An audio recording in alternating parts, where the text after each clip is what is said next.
Magnifiant et exaltant ta souveraineté. Seigneur, merci pour ce moment. Oh Dieu, merci pour la vie. Merci pour l'être. Merci pour le mouvement. Merci pour ta grâce. Merci pour ta faveur. Merci Seigneur. S'il y a un peuple à son lieu qui honore Jésus, est-ce que nous pouvons donner au Seigneur une offrande d'acclamation? Est-ce que tu peux donner à Jésus une offrande d'acclamation?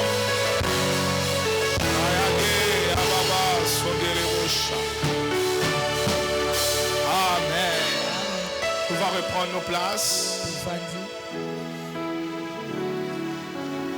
J'ai mis du temps dans le bouchon de la ville.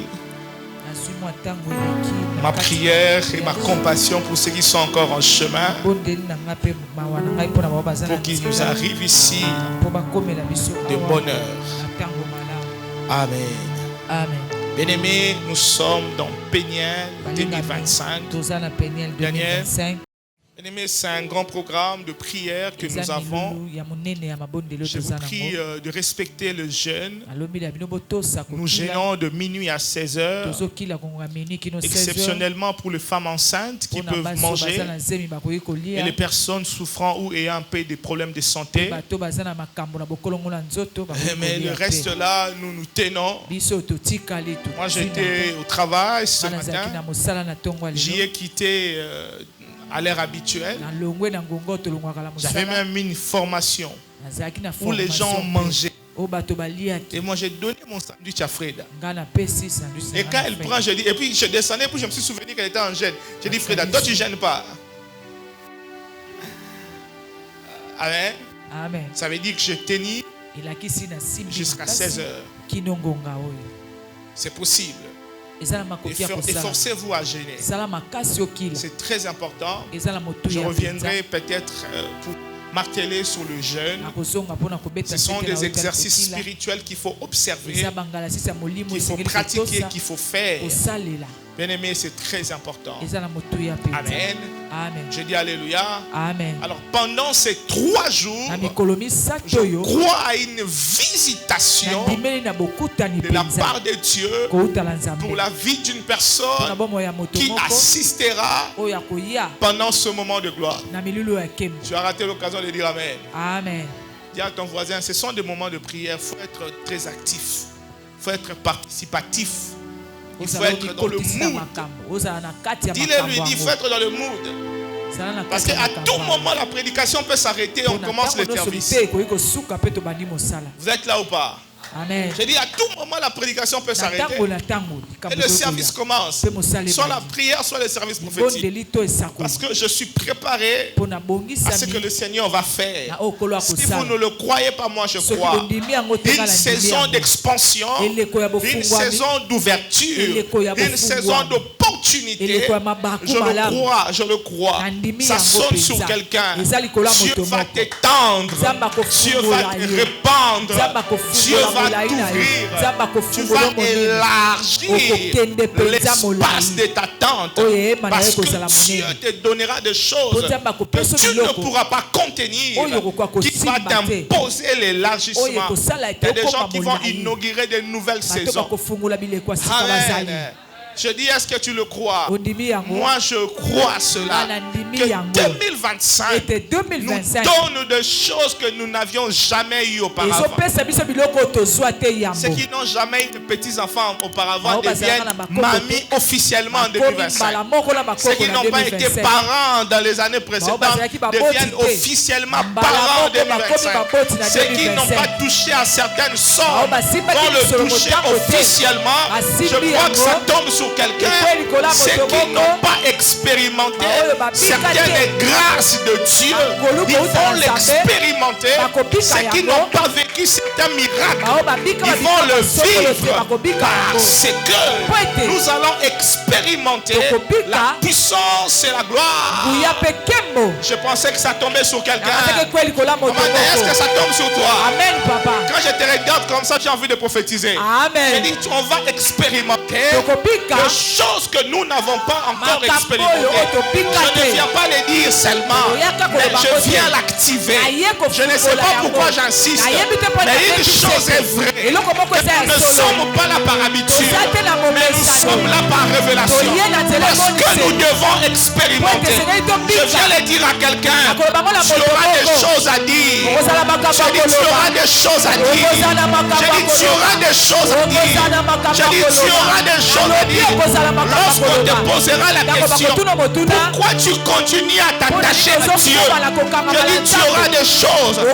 Tu ne parleras pas seulement du Dieu de Stère, pas seulement du Dieu de Anne, pas seulement du Dieu de Joseph, pas seulement du Dieu de Jephthé, pas seulement du Dieu de Josaphat, pas seulement du Dieu d'Abraham, pas seulement de Dieu d'Isaac, pas seulement de Dieu de Ruth, pas seulement de Dieu de Naomi, pas seulement de Dieu de Pierre.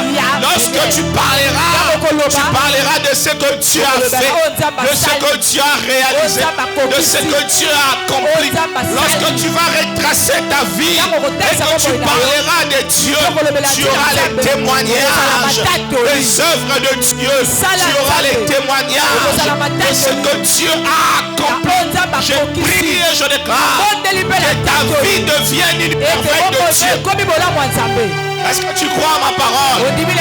Je prie et je déclare que ta vie devienne une merveille, que ta vie devienne une œuvre d'art. Lorsque les hommes te regarderont, qu'ils voient Dieu. Je dis qu'ils voient Dieu. Je dis qu'ils voient Dieu. Dieu va passer ta vie.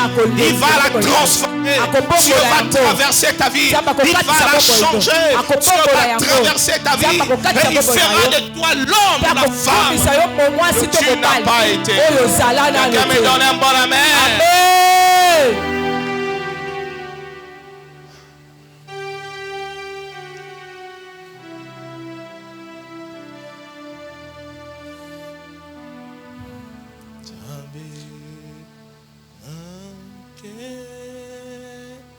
Bonza,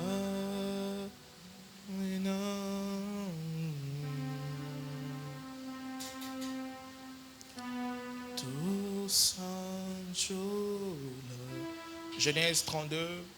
Okanale bandeli mokapona tukumi satula mibale.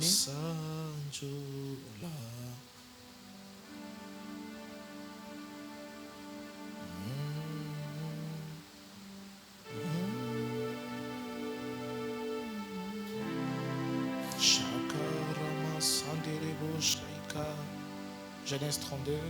Okanale bandeli mokapona tukumi satula mibale. 24.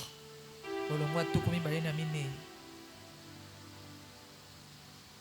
Genèse 32, 24. La Bible dit Jacob demeura seul. Jacob, donne-moi ça. Jacob demeura seul. Est-ce qu'il était accompagné? Qu'est-ce qui est arrivé? Jacob faisant quoi? Demeurant comment? Seul. Et qu'est-ce que la Bible dit? Alors un homme lutta avec lui alors un homme faisant quoi? Lutta avec lui comment? Jusqu'au lever de l'aurore. Jusqu'au lever de l'aurore. Il est resté comment? Seul.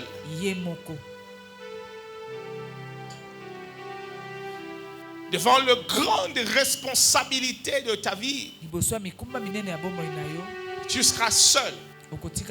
Prier est l'une des grandes responsabilités de ta vie.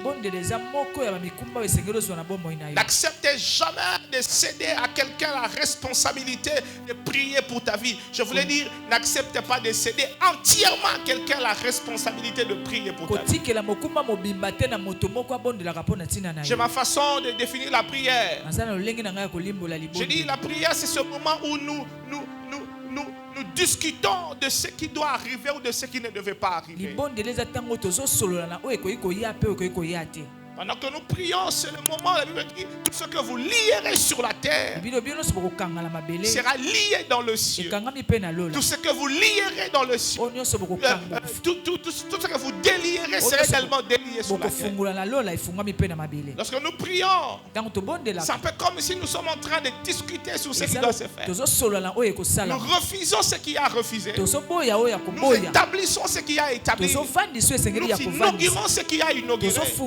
Nous activons ce qui a activé. Nous donnons accès au plan de Dieu de s'accomplir librement dans nos vies. Il y a des choses auxquelles tu ne peux pas laisser à quelqu'un toute la responsabilité dans son entièreté. Lorsque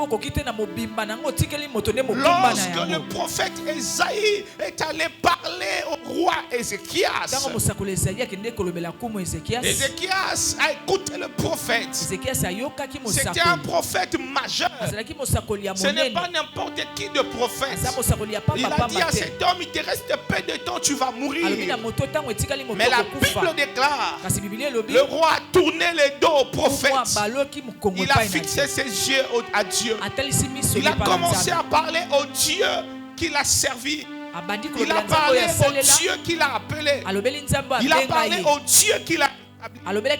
Tu dois apprendre et comprendre qu'il y a des responsabilités auxquelles tu ne peux pas céder l'entière responsabilité. Tu ne peux pas la céder à quelqu'un dans son entièreté. C'est lorsqu'il faut prier pour ta vie. Quand il faut que tu pries pour toi. Lorsqu'il faut que tu pries pour ta généalogie. Lorsqu'il faut que tu pries pour ta postérité. Lorsqu'il faut que tu pries pour ta maison. Tu es comme l'incubateur. C'est lui qui donne naissance à quelque chose. Si nous avions hérité de nos parents une génération, si nous avions hérité de nos parents des choses qui compliquent notre destinée, nous pouvons par la grâce de Dieu ouvrir un corridor, ouvrir un chemin, inaugurer une génération où nos enfants et petits-enfants hériteront de nous quelque chose qui impacteront les vies. Est-ce que tu es avec moi? Amen. Je dis, est-ce que tu es avec moi? Amen. C'est que tu dois comprendre dans chaque humain, Dans chaque enfant, dans chaque garçon, il y a un papa. Dans chaque jeune homme, il y a un vieillard. Dans chaque jeune fille, il y a une maman. Dans chaque jeune dame, il y a une vieille. Nous qui sommes jeunes aujourd'hui, donnez-nous 10 ans, 20 ans, nous serons vieux, nous aurons peut-être l'âge de nos parents. Nous aurons l'âge de nos aînés. Ça veut dire qu'au bout de 20-25 ans, nous allons nous aussi marier nos enfants qui à leur tour nous donneront de petits enfants. C'est ce que tu dois savoir. Quand tu viens dans des moments comme celui-là pour prier, aie en conscience que tu ne pries pas que pour ta vie, mais à chaque fois que tu as l'occasion de prier, tu donnes naissance à bien de choses qui vont s'imposer. Pas seulement à ta destinée, mais à une génération. Pas seulement à ta destinée, mais à ta postérité. Il faut que tu saches, comme Jacob, il resta seul. Il y a des moments, cher ami, où les amis ne veulent pas être là. Il y a des moments, frère, où tu es seul avec Dieu. Même ta femme reste. La Bible déclare, Dieu est allé voir Abraham. Dieu dit à Abraham, donne-moi ton fils, celui que tu aimes, Isaac. Tu as précisé, parce qu'Abraham avait des enfants. Il avait Ismaël, l'image de la loi, et il avait Isaac, l'image de la grâce. Et Isaac était le fils de la promesse. Je suppose, même les commentateurs bibliques supposent, si Dieu n'avait pas précisé de quel enfant il s'agissait, Abraham pouvait donner Ismaël, parce que Isaac c'était l'enfant où portait son amour. Mais la Bible déclare, Dieu dit à Abraham, donne-moi ton fils, celui que tu aimes, Isaac. Abraham a pris l'enfant, il a pris le couteau, il a pris le feu, il commençait à monter avec l'enfant. Il dit à l'enfant, allons, nous allons adorer. Lorsqu'ils arrivent à la montagne de Moridja, il a dit au bas de la montagne, il a dit à ses serviteurs, restez ici, moi et l'enfant, nous allons adorer. Nous monterons pour adorer. Restez ici. Dans ta vie, il y a des moments où tu dois dire à certaines personnes, restez ici. C'est mon temps d'adoration, c'est mon temps d'exaltation, c'est mon temps de sacrifice, c'est mon temps de parler à Dieu, c'est mon moment où j'organise le futur de mes enfants. Est-ce que tu es avec moi? C'est le moment où je parle à Dieu pour cet homme qui va te donner. C'est le moment où je parle à Dieu sur la femme qui va te donner. Tu dois apprendre à dire à la télé que c'est le moment que je dois monter vers le Père. Reste ici. Il y a des habitudes qui doivent rester. Il y a des hommes qui doivent rester. N'accepte jamais que les circonstances et les humains puissent t'envahir au point qu'ils deviennent pour toi un poids. À ne pas t'approcher de Dieu. La chose que tu dois savoir, c'est que tu dois apprendre et comprendre qu'il y a bien de choses de ta destinée auxquelles tu seras seul. Et tu dois apprendre à être seul dans la présence de Dieu, à parler de ta vie. Tu dois apprendre à être seul dans la présence de Dieu, afin d'être ravitaillé, afin d'être équipé, afin que Dieu te remplisse, afin qu'il travaille en toi, afin qu'il t'utilise pour où il veut t'emmener. C'est-à-dire afin qu'il t'équipe pour l'utilisation future. La Bible dit, Jacob, restant demeurant seul. Seul. Une chose que tu dois comprendre, c'est qu'il y a des choses que tu n'apprendras jamais de Dieu. À chaque fois que tu te feras accompagner dans ta marche avec Dieu, il y aura toujours ce moment où il te dira monte ici. Il dit monte ici. Ce n'est pas que l'image d'une montagne, mais c'est l'image de l'approche d'une intimité qu'avec Dieu. Quand je te dis ça, au fait, c'est pour t'encourager à privilégier des moments d'intimité pendant ce jour. Profite d'aujourd'hui, de demain. Profite de vendredi. Profite de samedi. Viens, prie, invoque, cherche Dieu. Implore sa grâce. Implore sa faveur. Apparemment, mon son est encore abîmé. Il était bon, efficace.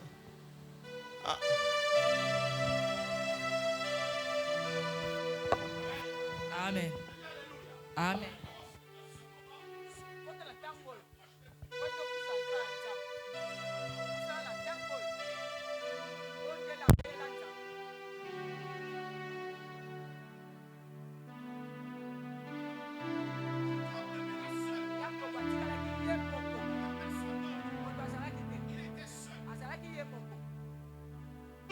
Pose la question à ton voisin, c'était quand la dernière fois où tu es resté seul avec Dieu?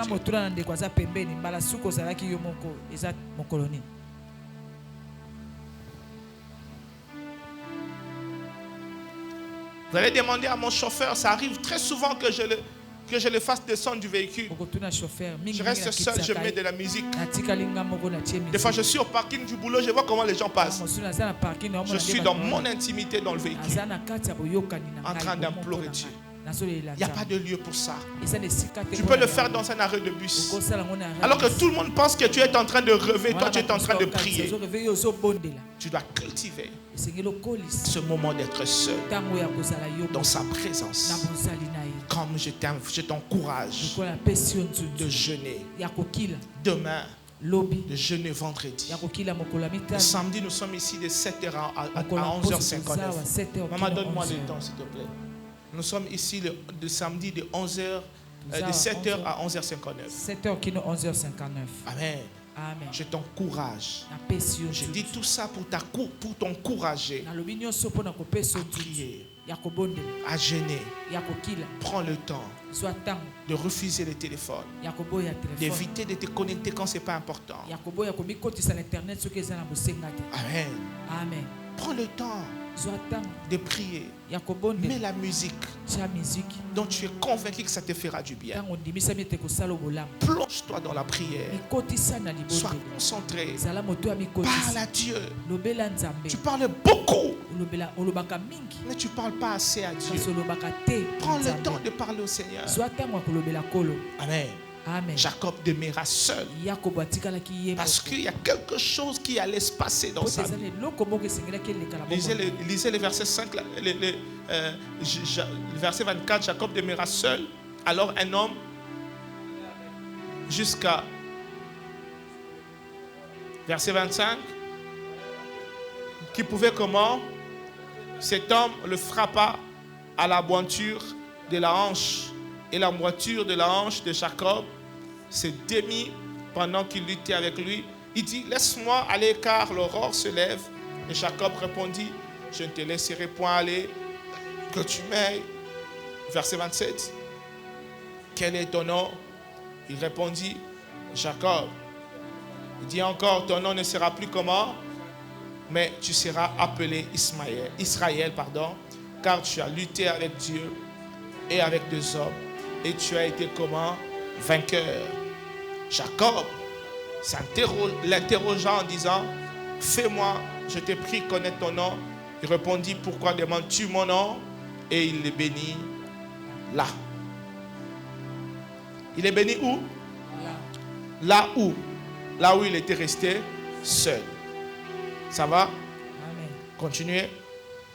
Jacob appela ce lieu du nom de Péniel, car dit-il, j'ai vu Dieu face à face et mon âme a été sauvée. Amen. Amen. Parole du Seigneur. Jacob, son premier combat majeur est sa victoire. C'est ce qui sera le thème de ces 3 jours. Jacob, son premier combat majeur est sa victoire. Osée chapitre 12, verset 3.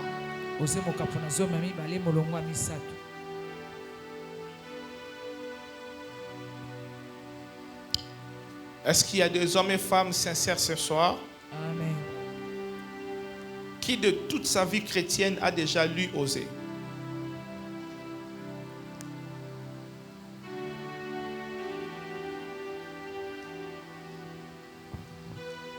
Hein? Osée chapitre 12, verset 3.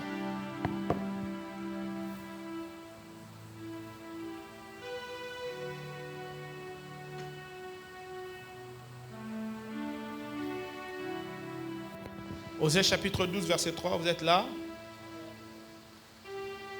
Il y a des versions où ça sera le verset 4. Osée 3, entre parenthèses 4, c'est le même verset. On peut lire. Ça commence dans le sein maternel. Osée chapitre 12, verset 3 ou 4 dans d'autres versions. 1, 2, 3, dans le sein maternel. Dans le sein maternel, Jacob saisit son frère par le talon. Et dans sa vigueur, il lutta avec Dieu. Il lutta avec l'ange et fut vainqueur. Il pleura et lui adressa des supplications. Jacob l'avait trouvé à Bethel et c'est là que Dieu nous a parlé. L'Éternel est le Dieu des armées. Son nom, Amen. Je peux le répéter pour nous tous. Osée chapitre 12, verset 3. Dans le sein maternel, Jacob saisit son frère par le talon et dans sa vigueur, il lutta avec Dieu. Il lutta avec l'ange et fut vainqueur. Il pleura et lui adressa des supplications. Jacob l'avait trouvé à Bethel et c'est là que Dieu nous a parlé. L'Éternel est le Dieu des armées. Son nom est éternel. Parole du Seigneur. Est-ce qu'on peut acclamer pour la parole? Alors, bien aimés, suivez-moi parce que je vais mettre le fondement qui va nous permettre d'avancer et vraiment d'aller loin parce que Dieu va nous visiter sur des choses que nous allons comprendre pendant cet enseignement. Jacob, petit-fils d'Abraham et fils d'Isaac,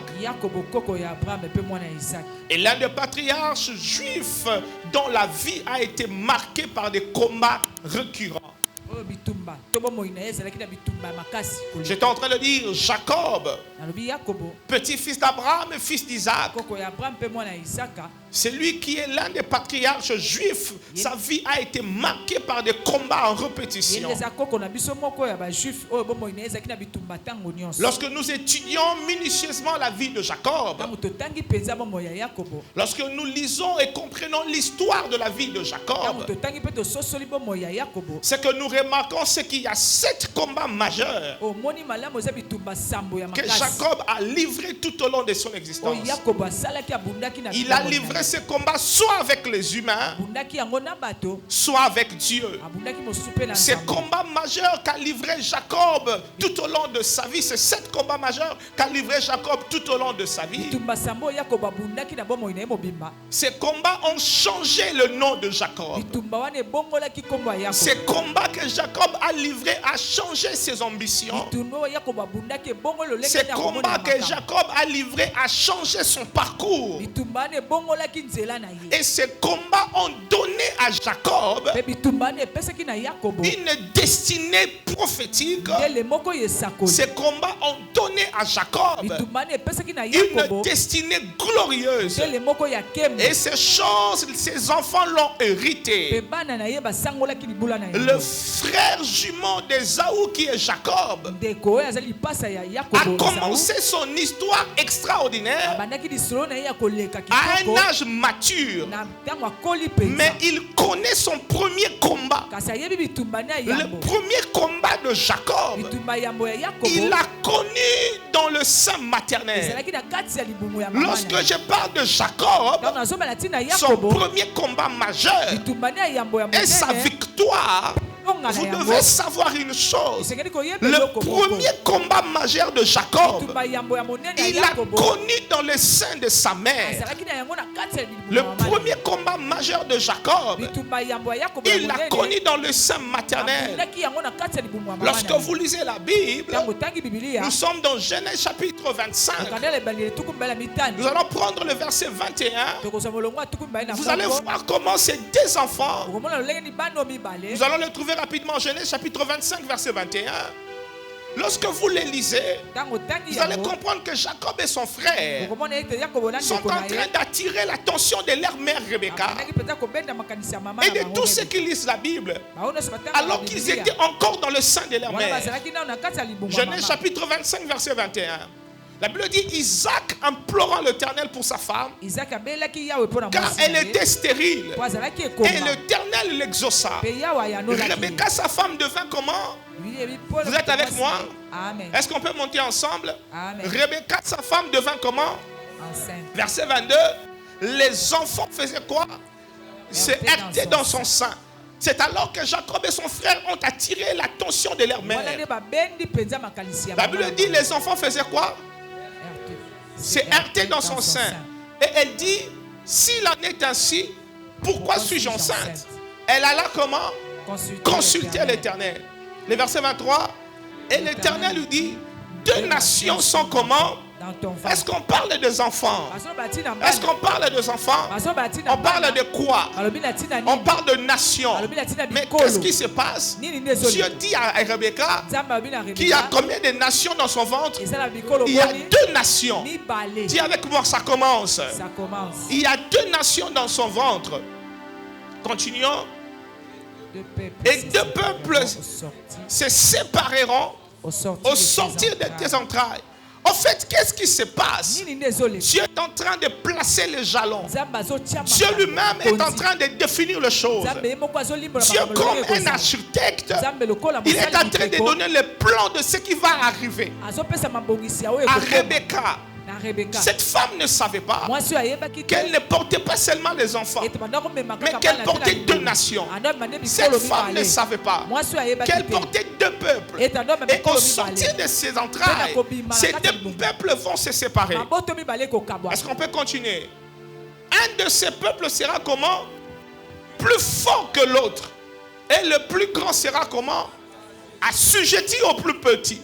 Dis avec moi, une parole est placée. Une parole est placée. Ça veut dire les enfants dans le sein de leur mère, alors qu'ils se heurtaient, alors qu'ils se battaient, alors qu'ils luttaient dedans, il y avait deux choses qui se passaient. Ça veut dire que ces enfants c'était deux nations, ces enfants c'était deux peuples qui au sortir des entrailles de leur mère devaient se séparer. Et la Bible dit ceci: le plus grand sera assujetti au plus petit. Les enfants sont dans le ventre innocemment. Ils ne savent pas ce qui leur attend. Il y a une parole qui a été placée. Jacob et son frère sont dans le sein de Rebecca. Ils ne savent pas qu'avant qu'ils sortent, il y a déjà une parole qui a été placée, qui est fixée quelque part, qui est collée quelque part, qui est penchée quelque part. Cette parole attend que les enfants sortent du ventre. Il dit c'est deux nations, il dit c'est deux peuples qui au sortir de tes entrailles vont se séparer. Et lorsqu'ils vont se séparer, le plus grand sera assujetti au plus petit. En d'autres termes, c'est lui qui sortira le premier sera en réalité le dernier. Et celui qui sortira le dernier sera en réalité ce que toi tu ne sais pas. C'est que tu es venu sur la terre. Il y a des gens qui t'ont dévancé dans ton domaine de prédilection. Ils sont venus dans cette entreprise avant toi. Ils ont touché l'argent avant toi. Ils ont eu les enfants avant toi. Ils se sont mariés avant toi. Ils ont tout fait avant toi. Mais il y a une parole. C'est que le premier seront les... vous ne m'encouragez pas. Est-ce que vous voulez que je parle? J'ai des choses à vous dire. Il y a une parole suspendue qui pesait sur les enfants qui allaient sortir. Je viens t'annoncer avant que tu ne viennes sur la terre. C'est toi qui ne savais pas qu'il y avait une parole suspendue quelque part qui attendait que tu arrives. Je dis il y a une promesse de Dieu. Ça veut dire quand tu marches, tu ne marches pas seul, mais tu as une parole. Les hommes qui te voient, c'est qu'ils ne savent pas. Tu n'es pas un homme à l'ordre humain. Tu es un homme qui est en train de vivre à l'ordre divin. Parce que à l'ordre humain, l'aîné, mais dans l'ordre divin, c'est le plus petit qui sera le plus grand. Je viens rétablir l'ordre pendant Je dis, je viens rétablir l'ordre de Dieu. Les choses ne seront pas comme elles sont. Dieu sera en train de rétablir l'ordre de la chronologie. Je viens d'annoncer, le premier selon les hommes ne sont pas le premier selon Dieu. Je dis, je viens d'annoncer, le premier selon les hommes ne sont pas le premier selon. Est-ce que tu crois cela?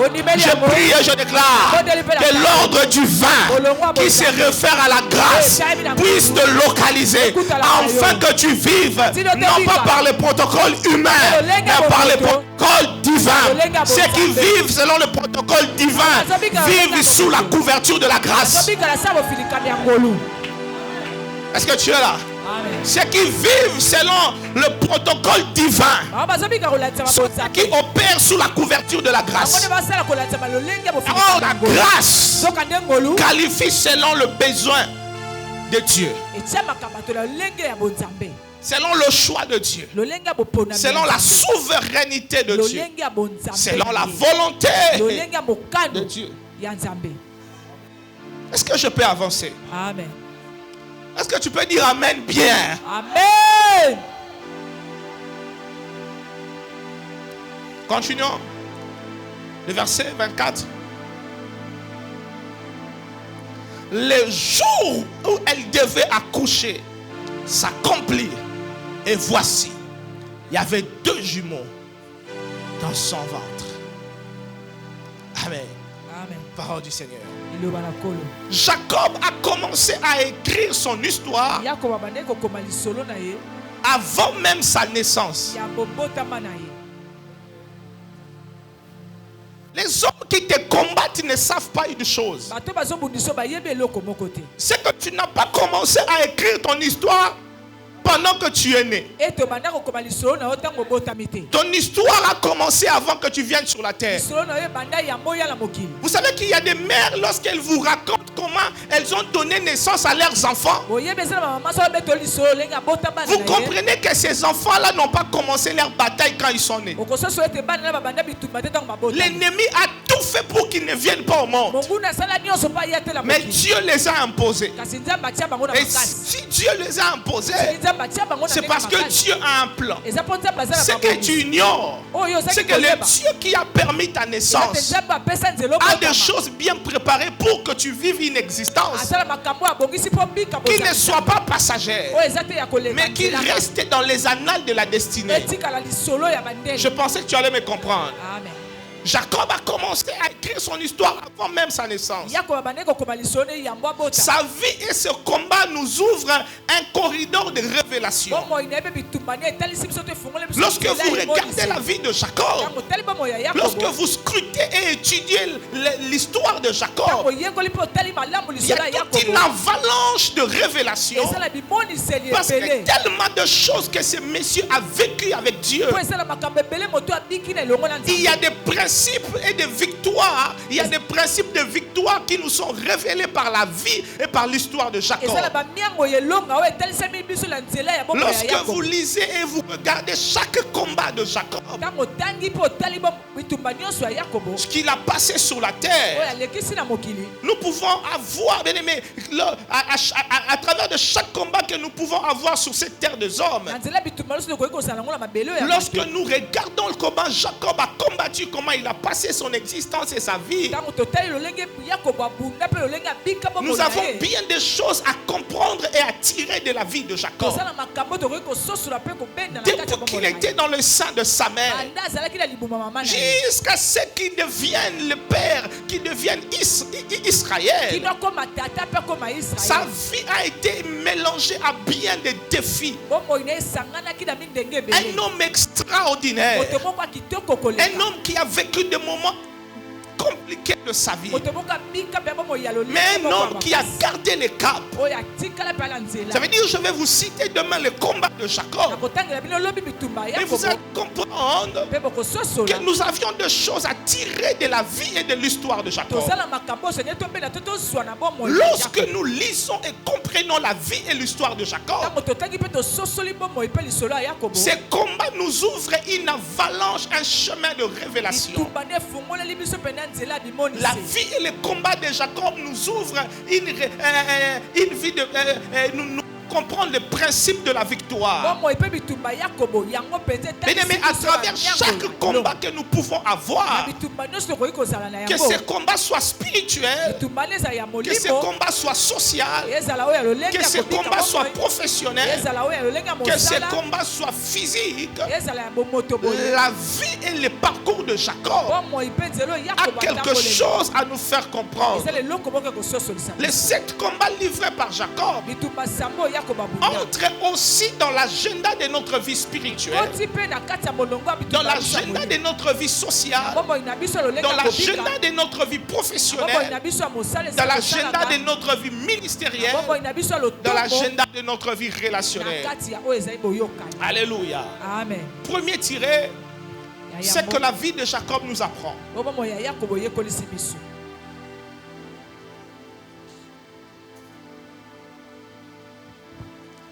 Jacob, son premier combat majeur est sa victoire.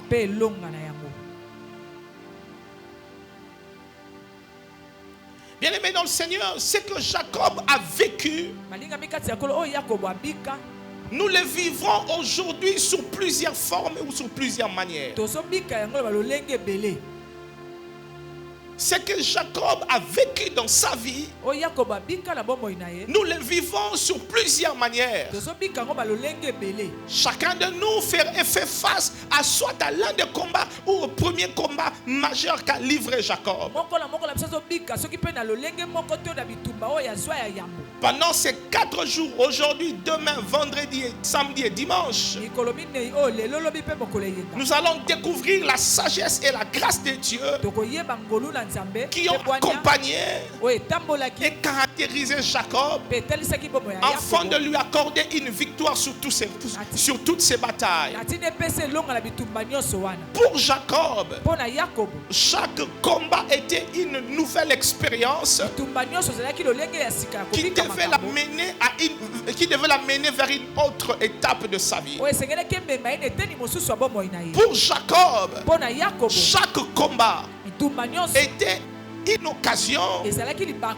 Chaque combat était une nouvelle expérience qui devait l'emmener vers une nouvelle étape. Ce que tu dois comprendre, c'est que ma pensée à la fin de cet enseignement est que tu comprennes que chaque bataille, chaque épreuve, chaque combat est une nouvelle expérience qui t'emmène à une nouvelle étape.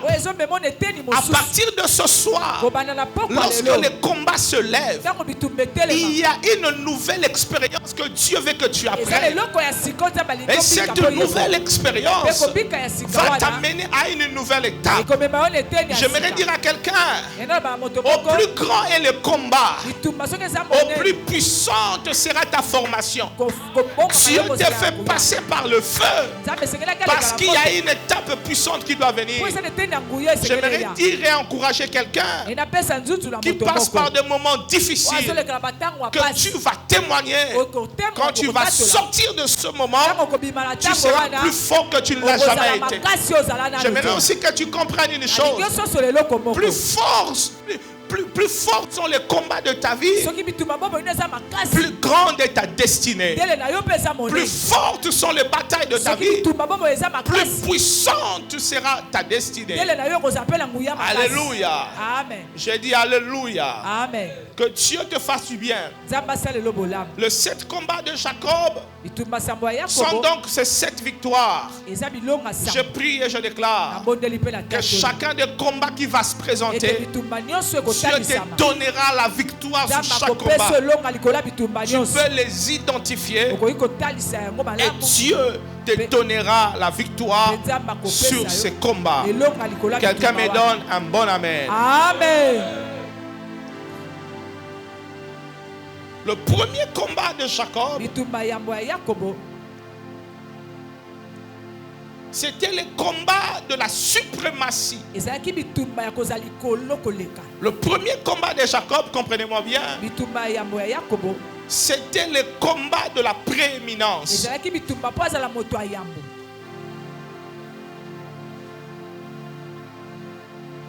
Le premier combat de Jacob, pour ceux qui écrivent, je voudrais que vous me suivez bien. Ne me perdez pas un moment. Le premier combat de Jacob, c'était le combat de la suprématie. C'était le combat de la prééminence. Les champs de bataille du premier combat de Jacob, c'était le sein maternel. Le premier combat de Jacob, c'était un combat qui s'est passé au loin de regard de champ. Le premier combat de Jacob, c'était un combat qui s'est passé au loin de regard des humains. Le premier combat de Jacob, c'est un combat qui s'est passé en coulisses. Un combat que seule Rebecca pouvait sentir. C'était un combat que seule Rebecca pouvait souffrir. Les enfants qui étaient encore anonymes, dans le sein maternel, bataillaient déjà. L'un de ces enfants chercha à sortir et à voir la lumière du jour avant l'autre.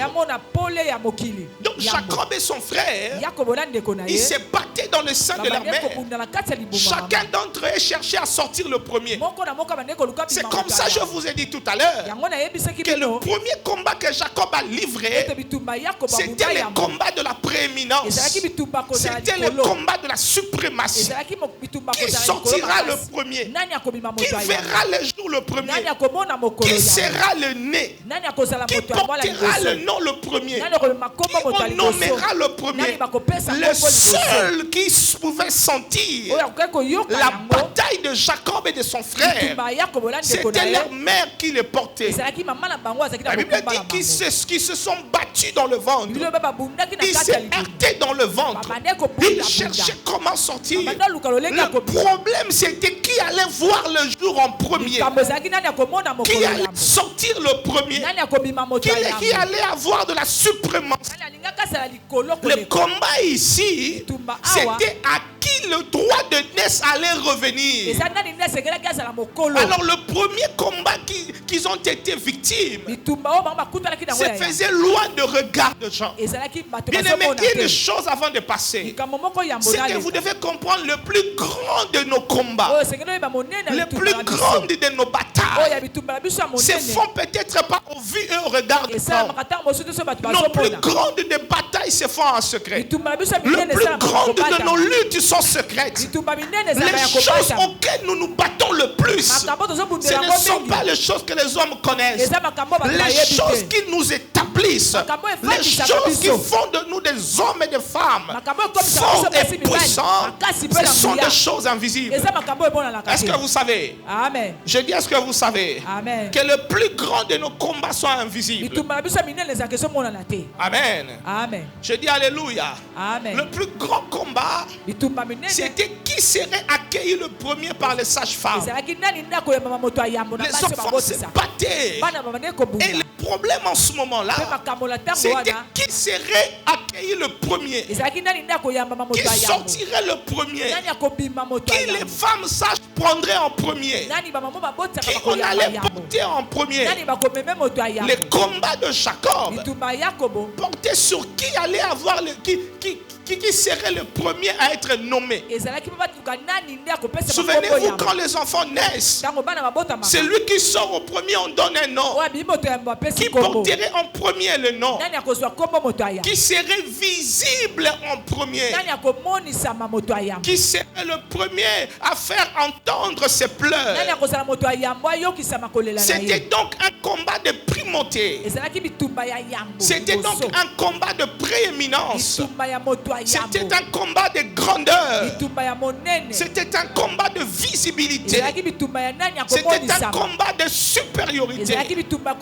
Chacun cherchait à sortir le premier pour être appelé le premier-né, avec tous les avantages liés à cette position.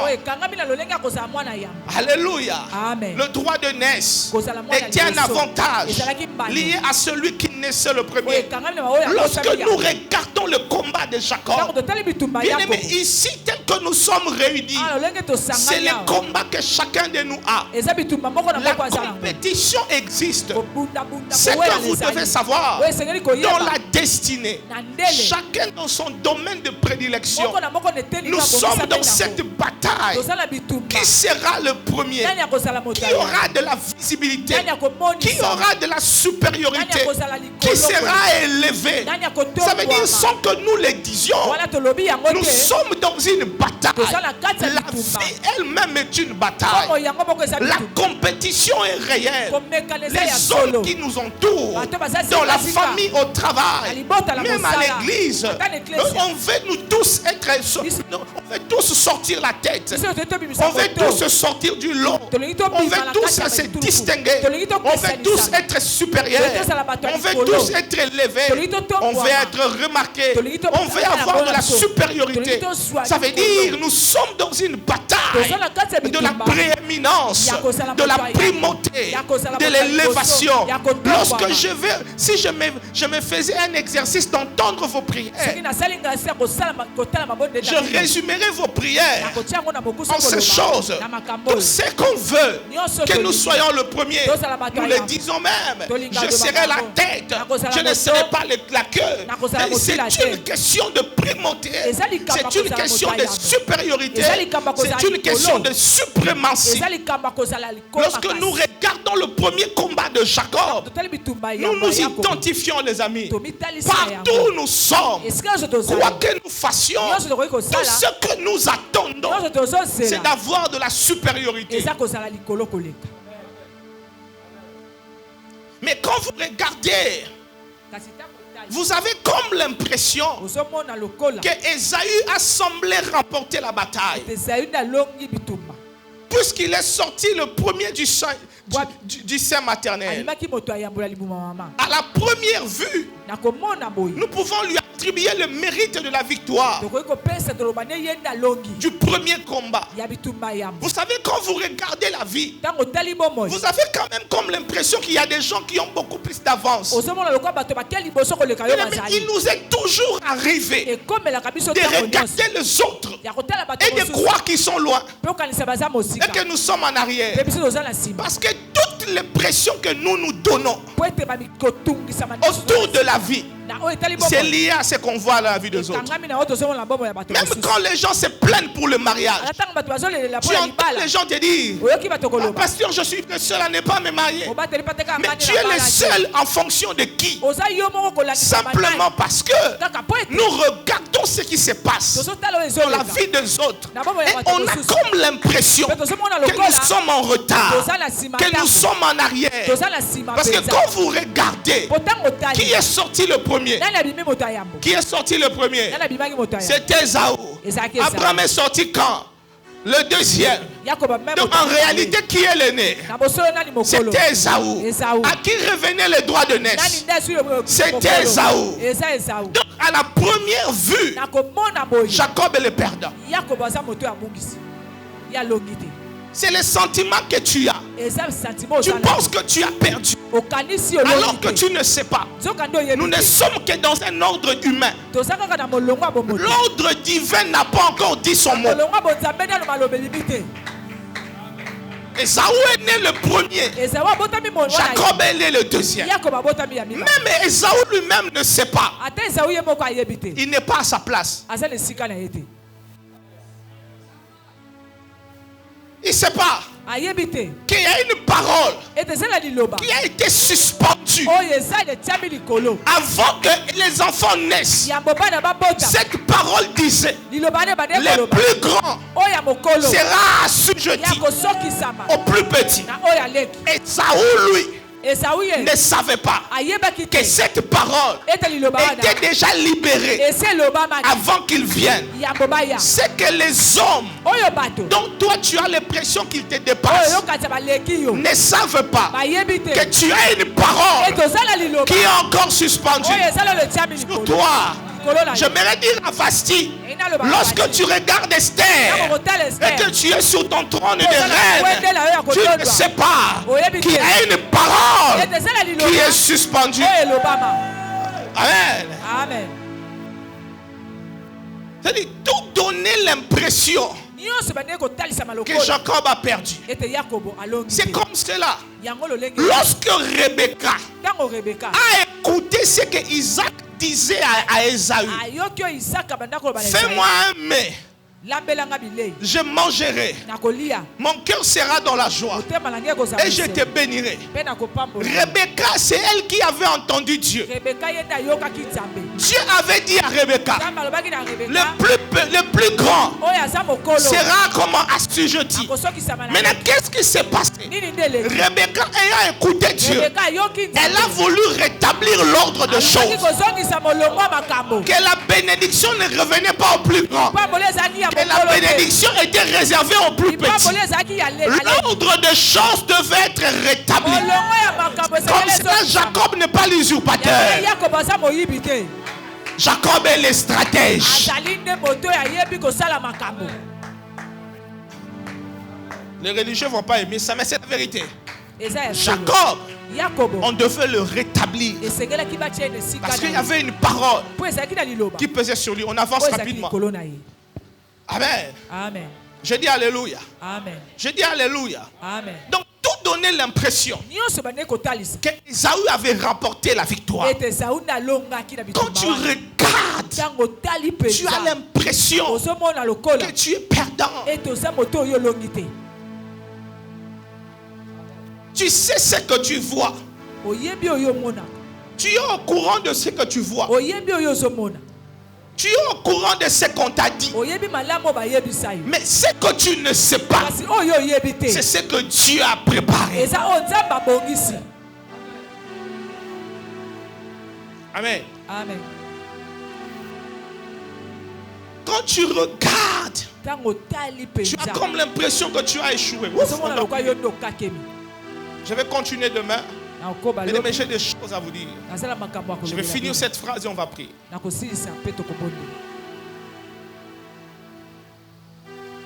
À la première vue, nous pouvons confier, attribuer le mérite de la victoire de ce premier combat au grand frère de Jacob. Mais quand nous allons consulter la parole prophétique de Dieu donnée à Rebecca, nous comprenons que Jacob, qui était sorti le dernier, a été qualifié de Dieu. Et cette parole disait le plus petit était vainqueur. Et ce premier combat, et le plus grand, le nez sera assujetti au plus petit. Sous le soleil, bien-aimé, tout le monde cherche à être premier. Tout le monde cherche à sortir de l'ombre d'une vie de dépendance pour trouver sa place parmi les hommes et porter un nom.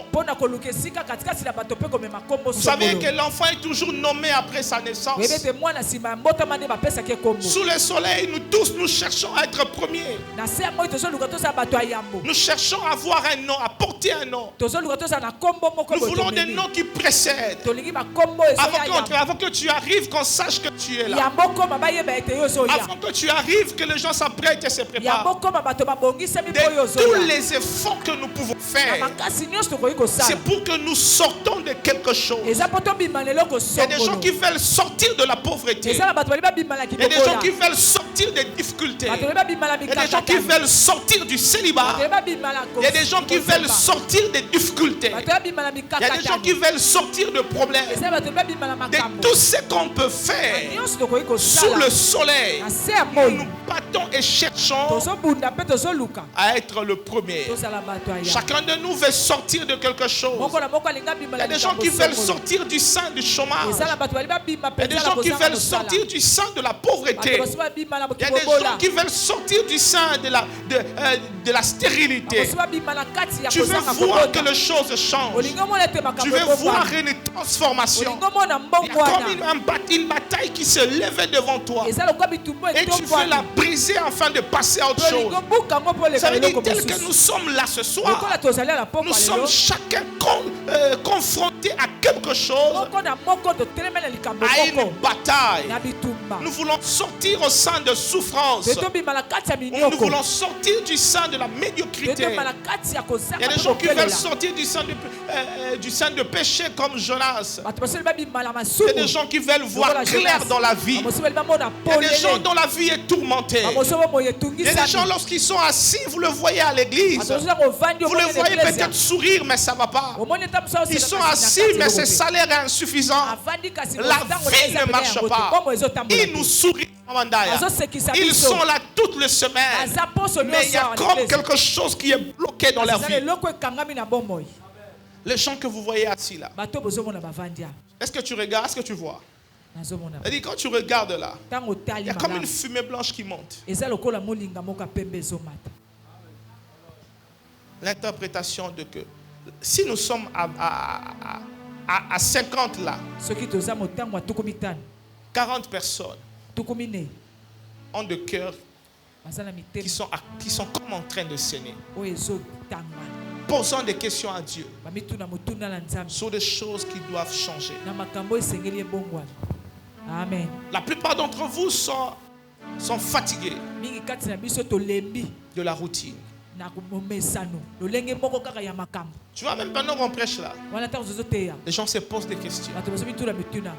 Je l'entends clairement dans mon esprit qu'il y a des gens qui sont dans de luttes, qui sont comme l'impression que ces luttes sont interminables.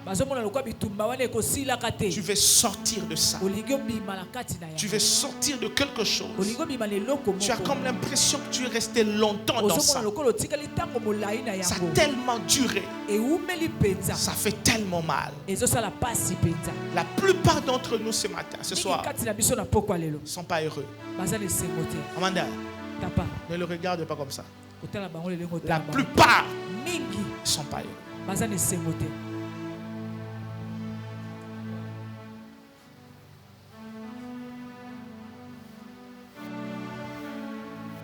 Si je pouvais, j'allais commencer par honorer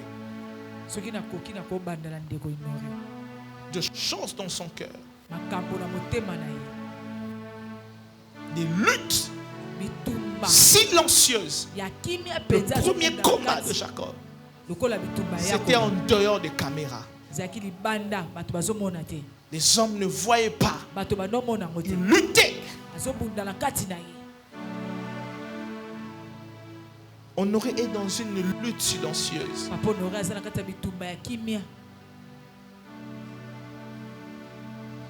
Il y a quelques jours, il a failli pleurer seul. Tu sais pourquoi il n'a pas pleuré? Parce qu'il est de nature, j'allais le dire bizarrement, j'allais dire un cœur fort. Là, il est un cœur fort. Il ne veut pas que je parle de lui, mais il ne faut pas que je parle de lui non plus.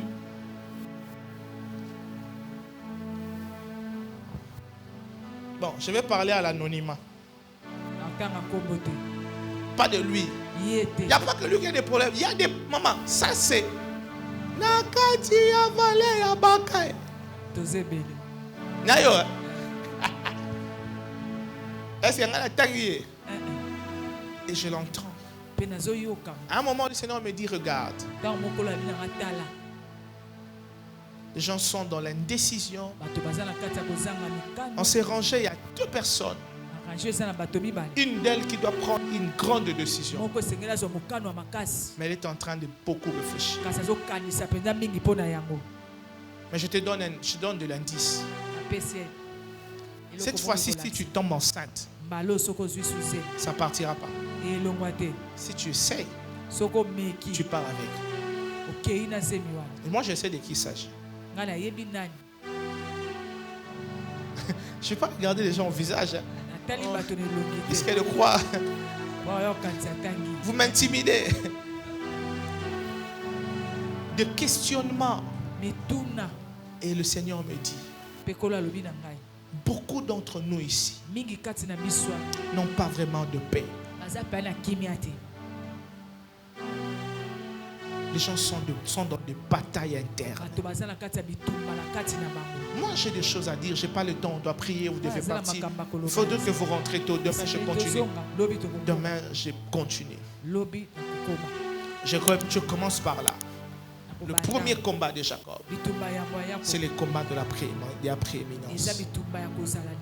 Maintenant, je vais établir des principes sur la suprématie et sur la primauté, bamiango ya kozala liboso pe likolo sur la prééminence. oyo eza liboso oyo ebongisa miyango. Je voudrais que vous compreniez que dans la vie, il y a l'ordre humain, nalingi bososo na bomoi eza na molongo etiami na bato. il y a aussi l'ordre divin. eza pe na molongo etiami na Il y a bonzambe. le protocole des hommes, eza na lolenge bato bakendelaka il y a le makambo protocole de pe Dieu. lolenge nzambe amemelaka makambo na ye. Les gens veulent sortir à des choses ici. bato bali babima na makambo. On va se lever, on va prier. tokotelema Si vous m'aviez seulement permis, soki bopesaki ngaka nzela j'allais commencer par honorer. nalingala bana na papa Ashi. Soit je commence par honorer, soit on parle demain. na bandeli na papa honore to lobi.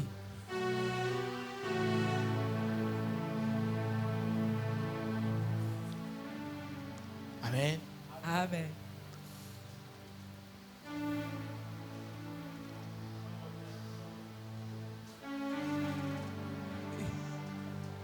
Vous voyez la personne même qui dit come on là, Moni de quoi azoloba papa loba. il a posé des sérieuses questions à Dieu. Yepa tuna mituna mine atuna Il n'était pas en train de prier, mais il était comme en train de se parler lui-même. abanda bonde la teka sazo mi lobi. Il était comme dans des inquiétudes personnelles. azalaki na kati ya mitungisi ya Pour ye des moko. choses qui soit tardent à venir, soit n'avancent pas. Pona makambo ezowumela koya to ezokende liboso. Pasteur, c'était quand?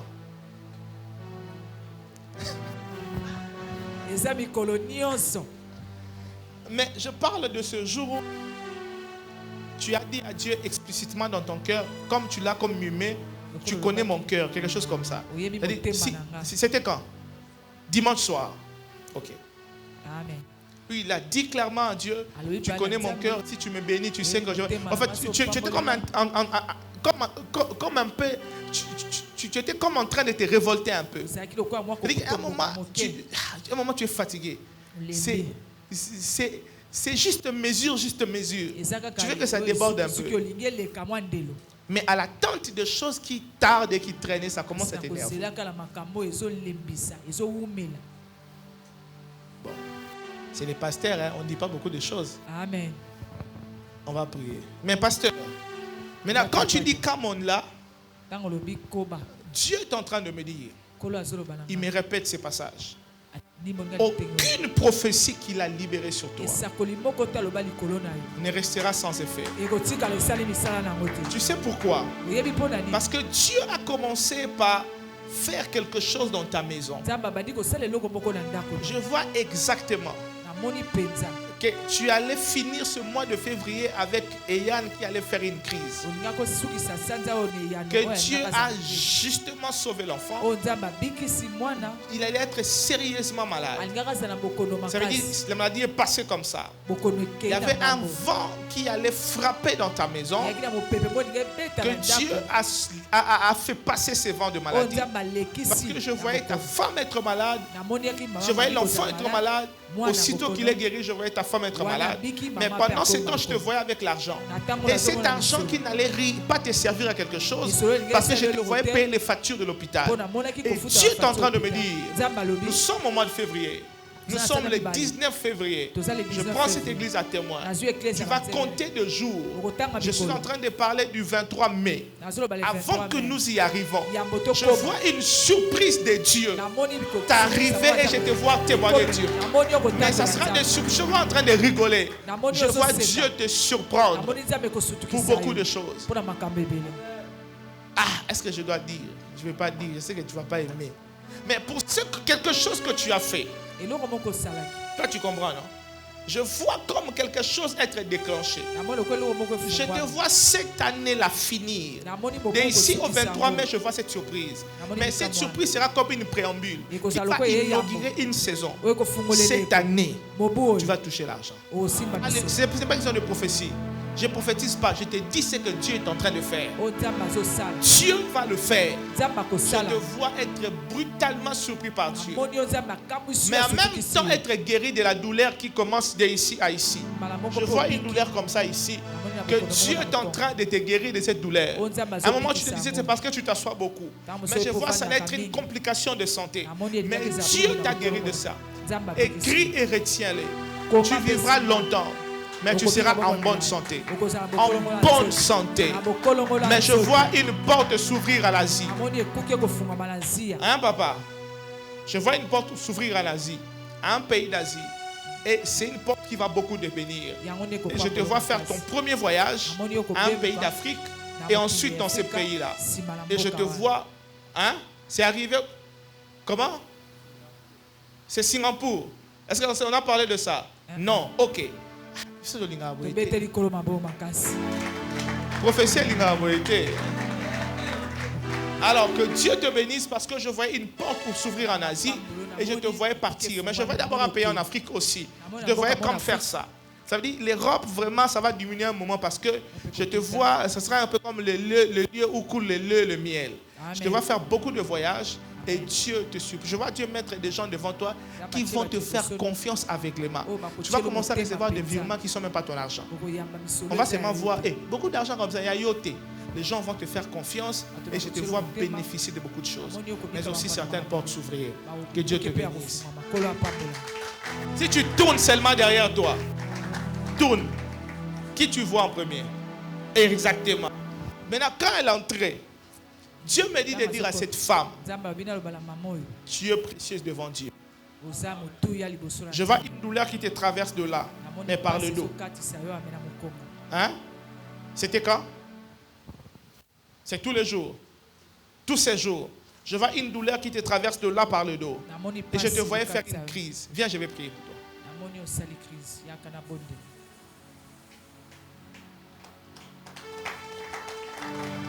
Maintenant, tu reviens d'un voyage, tu étais en joie. Mais à quelques heures avant ton retour, tu as eu comme l'impression qu'il y a eu comme un rabat-joie, comme la joie qui s'est arrêtée. Je ne sais pas comment t'expliquer ça. À un moment, il y a comme un mélange de sentiments. Tu peux être fortement en joie. Et puis à l'occasion de rien comme ça, rien n'est arrivé. C'est ça? Ok. Et ça t'est arrivé, je vois novembre, décembre. Je vois aussi, même en janvier, au début là, à un moment, tu avais comme l'impression d'avoir peur de laisser les enfants. Je le dis. Tu as comme l'impression d'être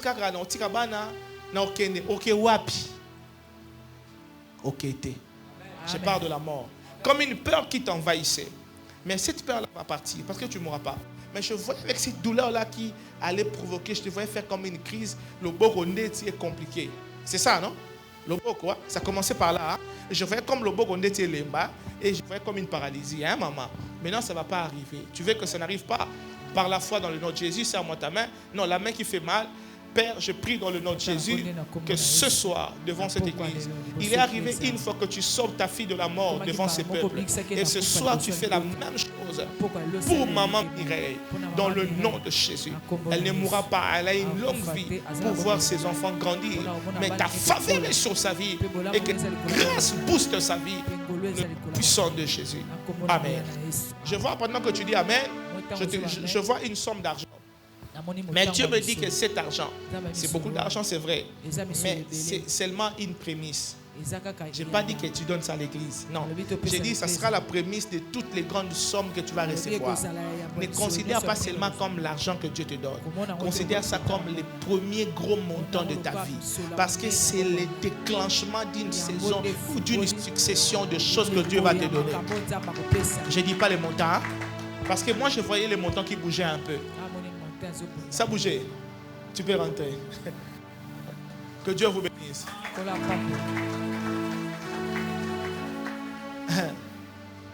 Levez-vous, on va prier. Quand Maman Mireille est arrivée là où on aurait été,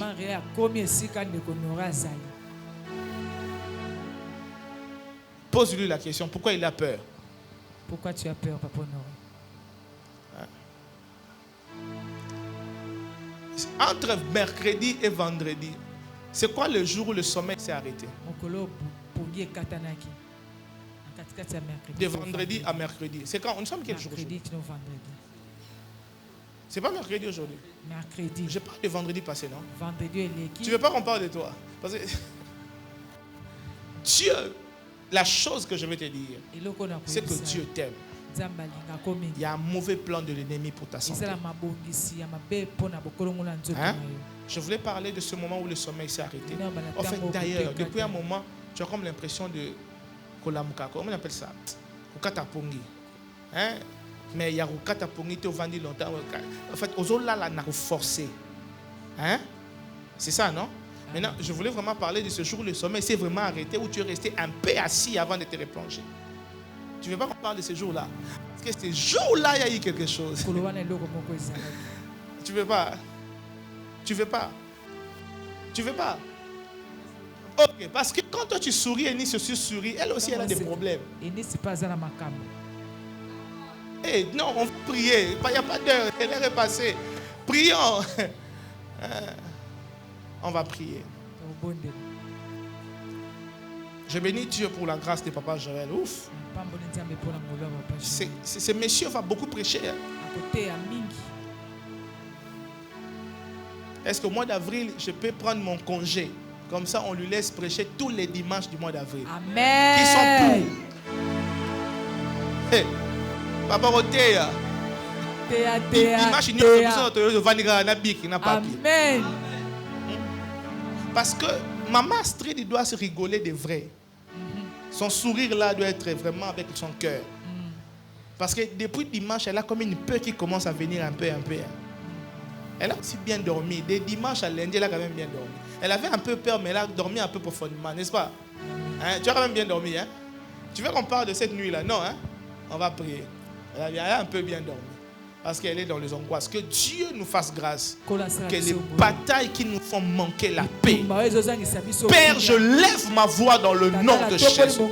Que toutes les batailles qui nous font manquer la paix, que toutes les batailles qui nous font manquer la joie, Père, s'arrête dans le nom de Jésus. Nous te prions que tu nous donnes la victoire. Seigneur, nous croyons dans le nom de Jésus. Nous avons foi, Seigneur. Tu as un plan pour nos vies. Et ce plan s'accomplira. Et lève ta voix, dis avec moi, Père, dans le nom de Jésus. Père, dans le nom de Jésus. Je crois et je déclare. Je crois et je déclare. Tes plans dans ma vie, vont s'accomplir. Père, je prie et je déclare. Père, je prie et je déclare. Ces batailles qui se sont levées, devant moi, tu me donnes la victoire. À toutes ces batailles. Au nom puissant de Jésus. L'appel auquel je suis attendu. J'y réponds ce soir. Et j'entre dans ma destinée. Au nom de Jésus. Ils ne mourront jamais. Car je suis en Christ. Je le déclare ce soir. La grâce de Dieu est sur moi.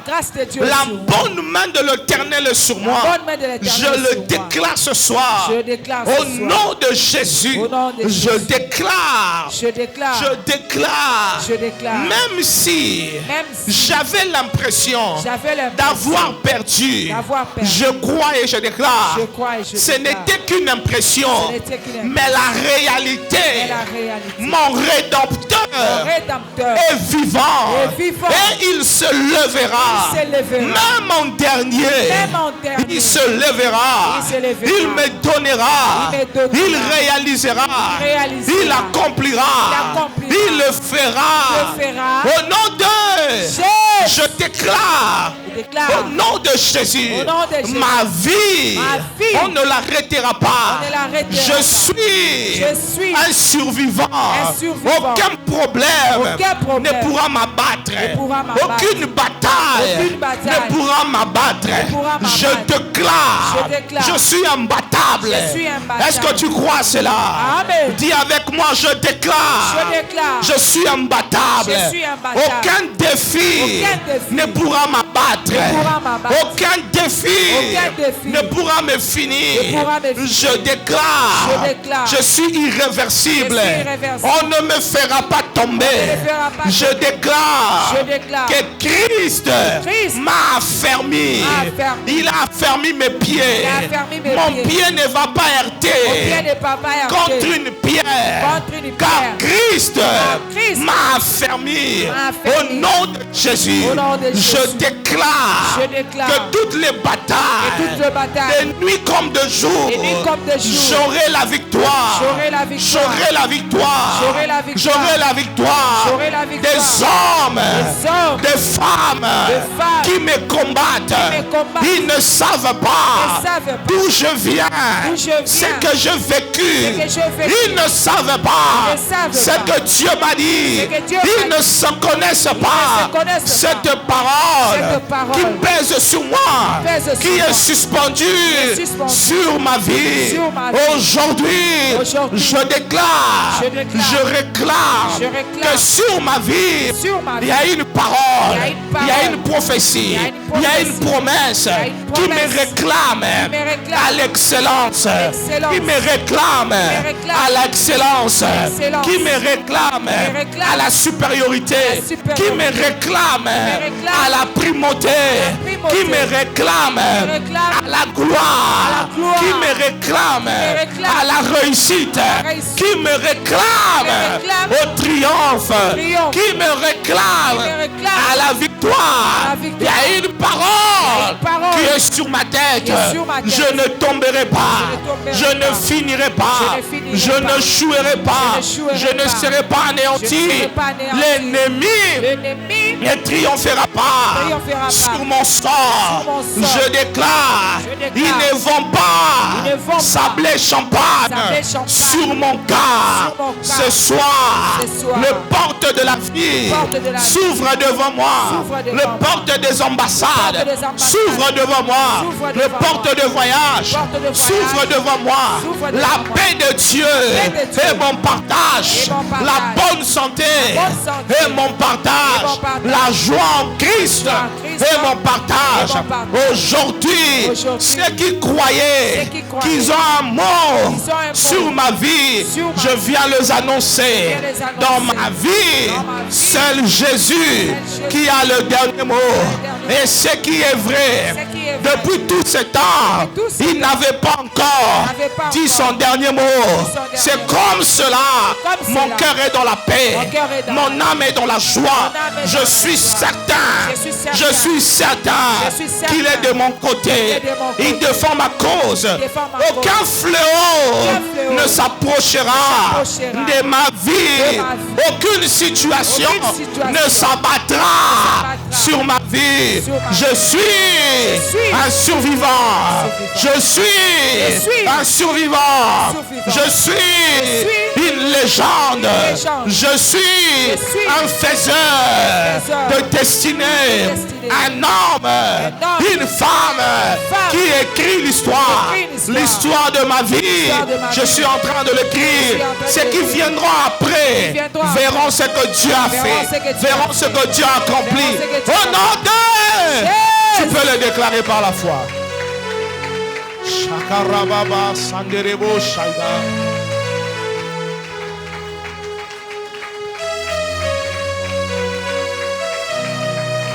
Oh Yandareba Shike. Oh Yababa Sandega Ikoriabashi. Shokorobo Santagaise. Sheba Baba Santega Soko. Reba Shandega Saiga.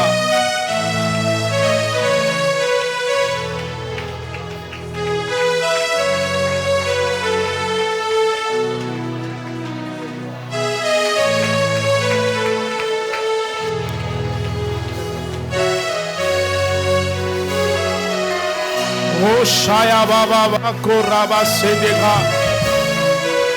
Shea Koriaba Sante. Rekaibro Sayamanega. Shekorobobo Satega. Rekaiba Baba Iboko.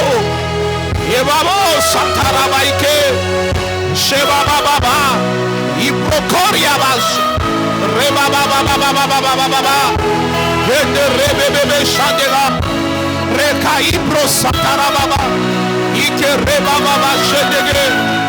Yondo robobo shike. Rekayababa sante. Yondo robobo koriababa. Sheke rebababa. Ende rebobo shata. Ikoriaba. Eke rebebebe. Emande rebo shandaraba.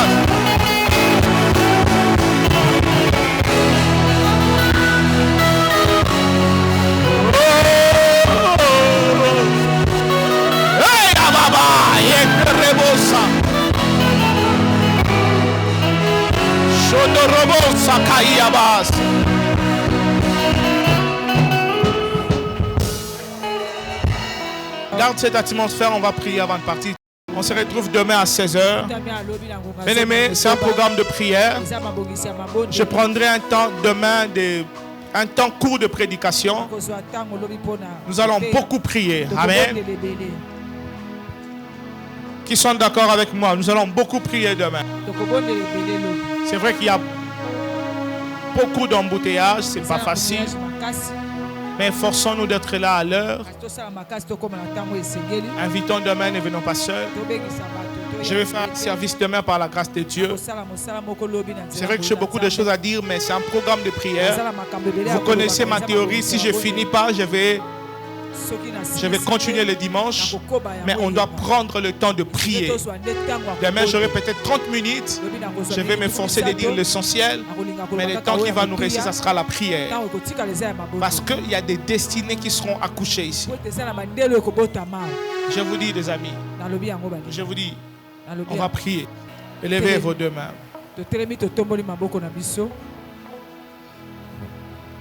Dites avec moi, Père, dans le nom de Jésus.